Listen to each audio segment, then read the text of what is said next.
Today we are going to talk about the Panama Canal. I've got updates for you from Princess, Celebrity, Carnival, a discussion about some things that we are seeing on other cruise lines and what that might translate to what we see on the Sun Princess. So lots to talk about. So let's go ahead and get started.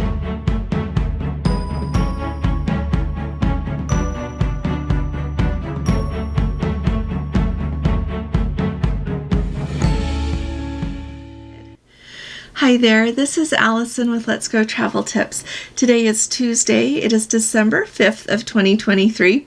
And like I always say, if you haven't subscribed to our channel yet, will you please hit that subscribe button? We need to have you with us. We talk about everything to do with cruising here, traveling to cruise, and a whole lot more. So we look forward to having you with us. And if you appreciate my updates, would you please give this video a thumbs up?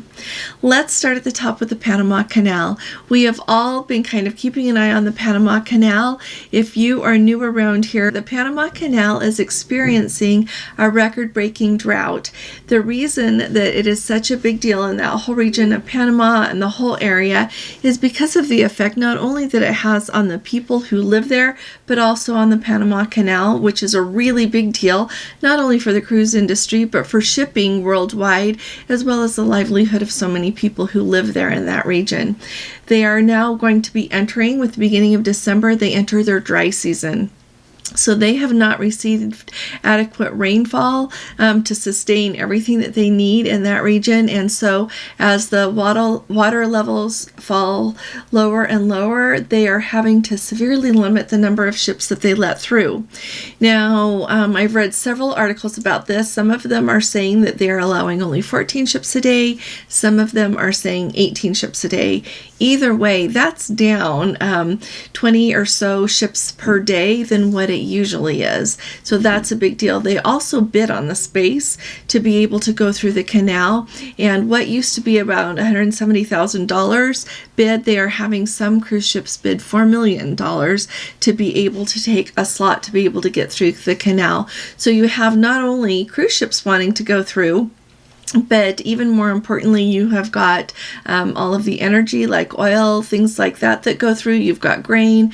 You've got so many goods that are shipped from all over the world that go through there. If they don't go through the Panama Canal, they have to go through the very busy Suez Canal, depending on where they're going, or around, clear down around the tip of South America, and it might put them down around Africa. Just all of these different scenarios play out when you can't get through the Panama Canal.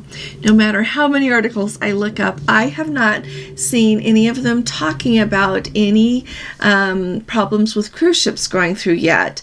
So far, I've not heard of any cruises canceled because of what's going on with the drought there in the Panama Canal, but I sure will keep you updated. I get emails very regularly with people asking me that, and so then I look through the articles some more, but that's all the information I've got for now. Like I said, no cruises that I'm aware of have been canceled. Royal Caribbean canceled a bunch of sailings through the Panama Canal, but they did not cite the drought as the reason why. And so we'll just kind of keep our eye out, and hopefully no one will have their cruise canceled. We're planning to go through the Panama Canal in February of 2025, so I am really hopeful that by then they'll receive adequate rainfall to be able to take care of that drought. And it's way more important than just cruise ships going through, and I want you to know that I very much realize that. The next update that I've got for you here, you know what? Yesterday I missed it. I saw it and then I forgot to talk about it. The Carnival Jubilee was officially delivered to Carnival Cruise Line yesterday. This is really exciting. If you can believe it or not, this is the 5th ship to join Carnival Cruise Line since 2021. So they had the Mardi Gras and the celebration. I just got to be on the celebration. And so the Jubilee is the 3rd XL class ship that they have had delivered since 2021. So how exciting is that? And then they are also including in that number, they got the Luminosa and the Venezia that used to be Costa Cruise Line ships. And so that brings, you know how many ships Carnival Cruise Line has now? 26. To put that in perspective, Princess has 15. So it's really a big difference. And let me tell you, one thing I love about having 26 ships in their fleet, you have this huge, not only so many options of what port you can sail out of, you can sail out of Mobile, you can sail out of Galveston, all of these, lots of ports here in the United States, as well as when they do cruises from Europe and in Australia and in Asia. They have really got the market well covered, and so many options, not only the port you're going to sail from, the ports you're going to visit, but also I think the overall vibe is you've got some smaller ships, you've got the really brand new ships like the Jubilee, and some that are in between. So lots of options there. Now the Jubilee is going to start sailing from Galveston starting on December 23rd of this year. So it's really exciting, and she is staying in Galveston. So that's a huge commitment there. And Carnival has been committed to Galveston for a long time. I think they do a really good job there. But anyway, she's going to be sailing week-long voyages to the Western Caribbean for the foreseeable future. So very exciting to have the Jubilee join the fleet there. Along with that, I just wanted to bring you up to date that Carnival has just announced that they are upping the prices on some of their specialty dining on board their ships. So they went into effect December 1st of 2023. So the steakhouse is now $49 a person. Gigi's, if I'm saying that wrong, it's Jiji. Asian Kitchen is now $24 a person. The Cucina del Capitano is now $24 a person. When I was just on board, it was $18 a person. But it was really, really good. It's Italian food. It was really, really good. Bonsai Teppanyaki is going to be $38 a person for lunch, $42 a person for dinner, and Rudy's Sea Grill is going to go to $49 per person. And so just thought I would bring you up to date on all of that. Seems like prices are going up everywhere, but you know what? I am one of those people that I appreciate if you have to raise the prices, $1 or $2 or $3 or $4. The highest increase on that was the $6 increase at Cucina del Capitano. The others, like the Steakhouse and Rudy's Sea Grill, those just went up $1. But I think if you need to raise your price a little bit to keep the quality where we expect, I would rather see that than holding the price steady instead of going up a little bit and having quality fall off. Because you know what? Face it, we all get used to something that we really enjoy. And then when we go to have it and the quality isn't there or the selection's not there, then we're a little bit disappointed. So tell me in the comments. This is a really big discussion to do with cruising, and we need to talk about it more, is where is our expectation level with pricing compared to our expectation level with onboard experience. And it seems like food is the onboard experience, unless you're with Norwegian and the entertainment. The food is really the onboard experience that I think people notice the changes in the most. Next, I would say would be entertainment. Third, I would say probably would be I don't want to say service would be third, but if you don't have enough crew members, that shows right away. I should leave that there. But let me know let me know what you think about how much should we hold on to the price level and keep it there, even if we have to downgrade quality a little bit or service a little bit. Say what you think, or should we increase the price to maintain where we are? Alrighty, next thing that I think is important to talk about is Alfredos. Alfredos keeps coming up now and again ever since Princess decided to turn that into a casual dining establishment. If you're new around here or you haven't sailed on Princess, Alfredos is a restaurant that is on several of the Princess ships that historically had a couple of entrees it's an Italian restaurant, used to be included, and they were known more for their pizzas, and their pizzas were probably about this big, and so you could have a salad and a pizza, you could have whatever you wanted there. Then they decided they would start charging $14.99 a person to eat there, and then you could get more access to it included in a couple of their packages. But anyway, it used to be included, and since then, it's really interesting to me, the reports that I have heard from several people on different ships commenting about it not being busy. And so I thought I would let you know, we've got a couple of Let's Go family members right now on the Sapphire Princess, and one of them, and this is from our Facebook group, so thanks for putting it there, talked to someone in Alfredos, and she said they used to cook 300 to 400 pizzas a day. Now they do about 70. That is a huge, huge difference. And I think it's a really big deal too, because you know what? When you compare, I would have thought that it would be cheaper to make somebody a pizza to eat in Alfredos than to serve them lunch or dinner in the main dining room. That's just me putting that out there. Tell me what you think. But somebody else, and this is an outlier. So here's another thing for us to think about. We've got a Let's Go family member who is on the Sky Princess. I looked. The Sky Princess is in San Juan, Puerto Rico today. And she said that Alfredo's is always full. Last week they had to wait 40 minutes for a table twice. Didn't seem to be bothering anyone on that ship that it cost extra. Somebody else just finished a Royal cruise on the Royal Princess. Alfredo's was a ghost town. They also said that the Sapphire Princess on another sailing was also very, Alfredo's was very empty. And we've got someone on the Regal Princess right now who says that Alfredo's is also very empty. So it'll be really interesting to see what Princess ends up doing with that real estate on the ship, right?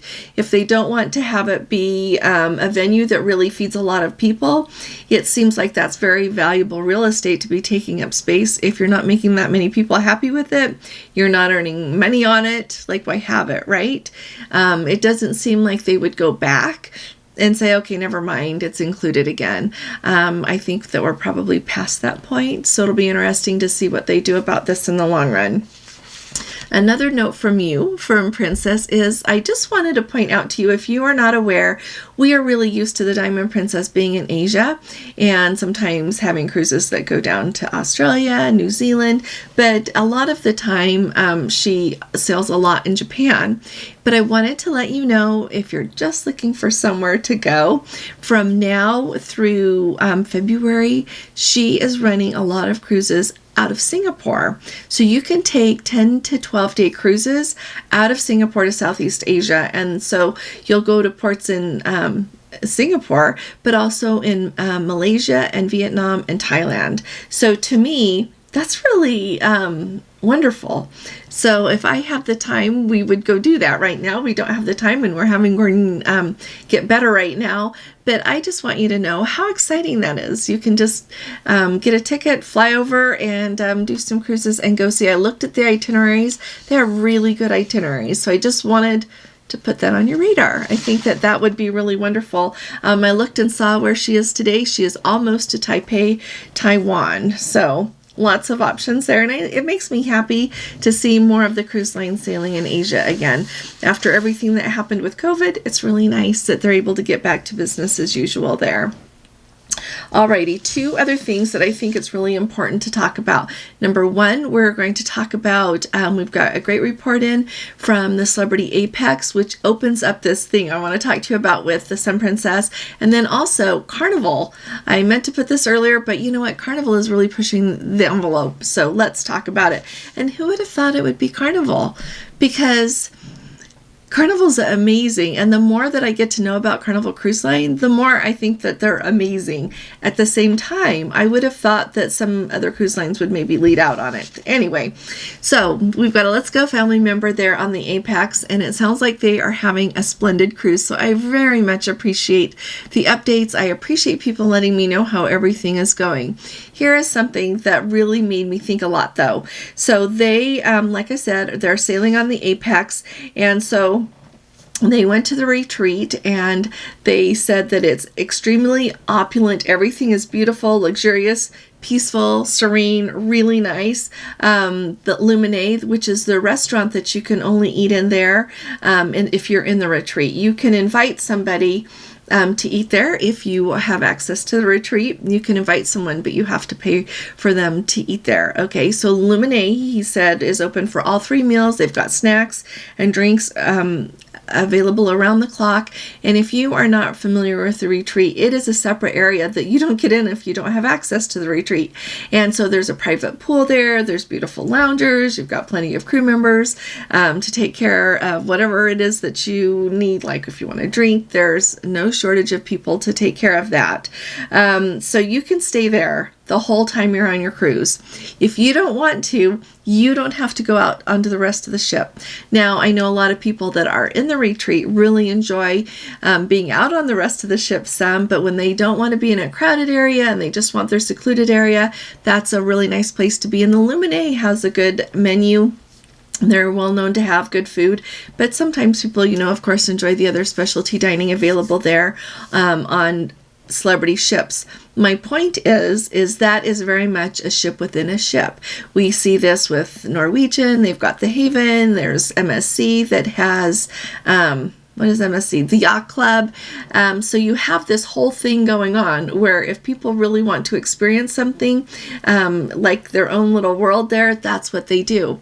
So I am wondering, and I want to hear what you think, with the new Sun Princess coming, they've got the signature area. So if you are in a signature suite on the new Sun Princess, you get your own signature lounge, you get your own signature dining room, you get your own private area of the sun deck. Everything is very, you get your own private sun deck area for the people who just are in that signature suite area, as well as you get your own private area of the sanctuary. So if you're wanting to enjoy the sanctuary and you are in a signature suite, then you get that as well. So it sounds to me like Princess is developing their own area of having a ship within a ship. So you could stay there the whole time if you want to. You've got your pool area, you've got your own restaurant, you've got your own lounge, you can have access to the sanctuary, and maybe people would only leave to go to the spa or try other dining. Do you think that's what they're doing? I would have thought maybe they would have named it something, like we've got the retreat, the Haven, the Yacht Club, things like that. But let me know what you think. Do you think that's what they're kind of trying to create? They've also got the Reserve collection. So if you've got a Reserve collection mini suite, then you've got your own dining room. Currently on Princess ships, it's just a little area set aside of a main dining room, but on the Sun Princess, it's its own dining room.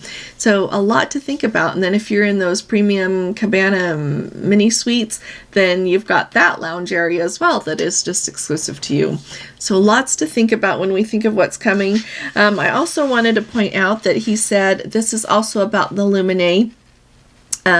He said it was really, really good, like 5-star dining. He says if you have eaten at Victoria and Albert's at Disney World, this is on par with that. I got to eat at Victoria and Albert's at Disney World one time, and it was an amazing experience. And so it sounds like Luminae really exceeds everyone's expectations. Now, when you think of the Apex on their big Edge class ships, they have 4 main dining rooms, which is kind of a whole new idea. It's like going to a restaurant. So they've got the Tuscan, the Cosmopolitan, Normandy, and is it Cyprus. And so you have some of the menu items are the same in all of the restaurants, and then some of them lean more towards what you would expect that restaurant to have. Like Normandy has more French, Tuscany has more Italian, Cyprus has more Mediterranean, and then I've eaten in the Cosmopolitan a couple of times, and it's just more what you would expect of just really good food. Like they had several good cuts of meat to choose from. They have a nice fish selection. They've got pasta. It was all very good. So thought I would leave that with you. And if you have any questions about Celebrity, this is a really good time to ask, because we've got Let's Go family member on board that is happy to answer questions and find out the answer for us on things we need to know. So thank you. Now, let's talk about Carnival again here as we wind up really quickly. And if you think, well, I don't go on Carnival, this doesn't apply to me, hang on a minute, because it does, and it should, and I'm hoping in the future it will. So remember a couple of weeks ago, I let you know the Carnival announced that they are going to have 5G connectivity available on their ships as quickly as they can. And that is not just when they're in port. They want to have that on board their ships no matter where they are in the world.